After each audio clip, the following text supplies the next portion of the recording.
I have with me Miss Geet Nazir. She is MD of Landor India. Thank you for joining us here. My pleasure. You spoke about the design for a better tomorrow, and there was a wonderful presentation. Could you really highlight the key takeaways that were there? Sure, sure. Um, the highlight or the key takeaway from this presentation is really about how design can shift paradigms in today's troubled times. So, how can we really move beyond sustainability? Because it's not enough for us to do a patch up job on this planet, right? How can we really think radically? Think about what's never been possible before or what has been said as impossible and really find ways to reimagine solutions with design as that lens, as that tool um, to solve problems, to bring the people, planet together, and really give back, rejuvenate the world today. Right.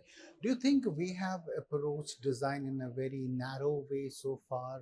We just, as you said, look at sustainability as the big chunk and the service that design should offer. Mhm. And how do we move away from this mindset? I think it's instead of thinking what design can fix, I think it's about taking a step back and thinking about what can be set free, right? What is it that's holding us back in our narrow thinking?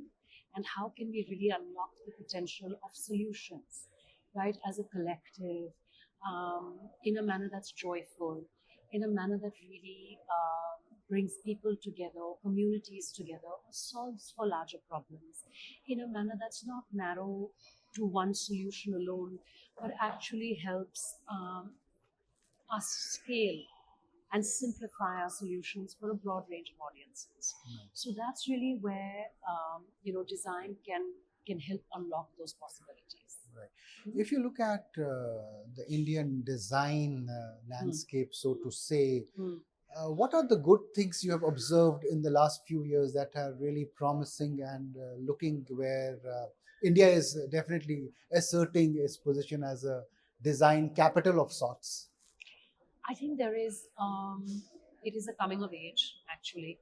We have always been a very design strong country. We have very rich history, right? We have ancient wisdom, and where we are winning now is our ability to adapt. Where we're winning now is our right to win, and therefore the coming of age, right? So Indian design today, I feel, has moved the needle to really look at problems. I mean, we saw that wonderful presentation by Stal right before that by Pratap. It's really about finding design as a solution to problems and not just an aesthetic wash, right? What is the purpose that design can solve, right? What can we help create in this world that's true to our homes, our cultures, our communities, and the problems that they are facing today, Right. right? And therefore, what does that mean for designers? Or what does that mean for custodians of design and brands? It really means that we should be able to be radical in our thinking. Right. To all those young or designers who are out going to join the market very soon and Yes. who watch you and who are watching us today as well, Yes. what is your word of advice to them to become that radical self, to have those thoughts where they don't fear, they do Yeah, things? yeah. I think it's that.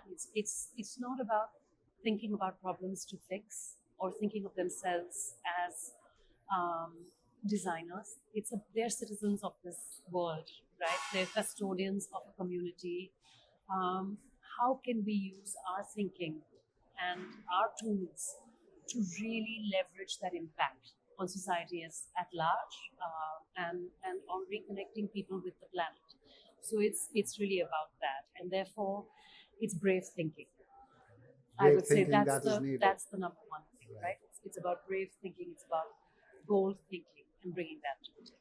My final question as MD of Landor Mhm. India, I'm sure you have a packed schedule and yet you have to find time for that creative blue sky sort of Sure, thing. How do sure. you manage it? I think there's two aspects to it. One is that, does it spark joy in you? Like blue sky thinking, creativity, problem solving is something that inherently, if you're in this job, it sparks joy. So one does carve out time, but also abject discipline, right? Making time for that, even while being caught up in the day to day. So I think it's about those two things. So it's joy, but it's also discipline. Thank you so much for being here and joining us on this Of conversation. course. I saw you missed my presentation. You would have enjoyed it, I think.